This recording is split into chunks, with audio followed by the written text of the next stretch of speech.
Mayan Calendar Astrology, Mapping Your Inner Cosmos, by Kenneth Johnson. The sacred calendar is about time. We all know what time is, or we think we do. It is a succession of dawns and sunsets, days and nights and seasons. We may divide it into hours and minutes, or years and centuries, but we can never step outside of it, except perhaps in moments of special awareness, which constitute the peak experiences of life.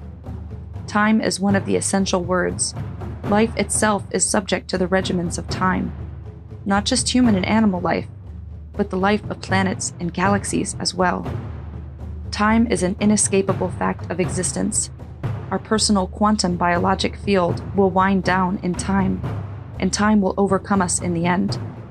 We as a species have always been inclined to regard time as a kind of taskmaster, a relentless clock that holds us always in its grasp, ticking away the minutes towards our eventual extinction.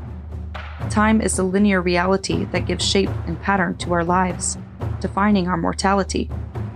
According to many traditional societies, there are two dimensions of time: ordinary time and sacred time. What has just been described is ordinary time. If ordinary time represents a process to which all of us are subject and before which all of us are ultimately powerless, then sacred time represents cosmic order. It is the foundation of rhythm and motion. It is the glue that binds the universe together. Without the sense of cosmic order implied by the sacred dimension of time, nothing could happen. There would be no loom upon which to weave the tapestry of life.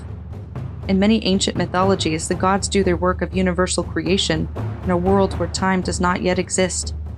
Time itself is the summit of creation, for it is only when time exists that the new man-made world is ready for humankind. The creation of time replaces original chaos with cosmic order. Sacred time exists contemporaneously with ordinary time. It is fashioned of the same elements, seasonal and celestial, that comprise ordinary time. It is our altered or ritualized perception of time that allows us to enter its sacred dimension. When a shaman draws his magic circle, or when a priest approaches the altar to celebrate the Mass, he enters a ritual space. This is a sacred place where the ordinary laws of reality do not apply. This is where magic happens. The center of the shaman's circle, the altar with its bread and wine. Here lies the center of the universe. We enter ritual space in our daily lives whenever we pray or meditate, whenever we create. In short, whenever we pay homage to the presence of the divine in our lives. For that moment, we are at the center of the universe. Whenever we enter ritual space, we enter ritual time as well. Ordinary time may be going on or all around us, but we are no longer a part of it. Our perception of time has changed. It is no longer a mere progression of hours and minutes, but a living, vital, spiritual presence. This is what the sacred dimension of time is all about. Both ordinary and sacred time are generally measured by the patterns of heaven and earth, for it is these patterns, these constantly recurring cycles, that integrate us with the cosmic order underlying all things. Honoring these recurring changes is yet another way for us to enter the sacred dimension of time. Thus, humanity has devised rituals to mark the 4 major changes of the solar season year: the equinoxes, when day and night are equal length, and the solstices, when the sun appears to stand still and then turn back to the north or the south. Priests and magicians of all cultures have charted the progress of planets and fixed the positions of the stars, for the orderly cycles of the heavens are among the most potent symbols of cosmic order. The Mesoamerican spiritual tradition exemplified its vision of the universe in cosmograms, diagrams of the infinite. The double pyramid construction of the Mayan universe was one such diagram. The geometric city was another, but these cosmograms are essentially static. They are not in motion.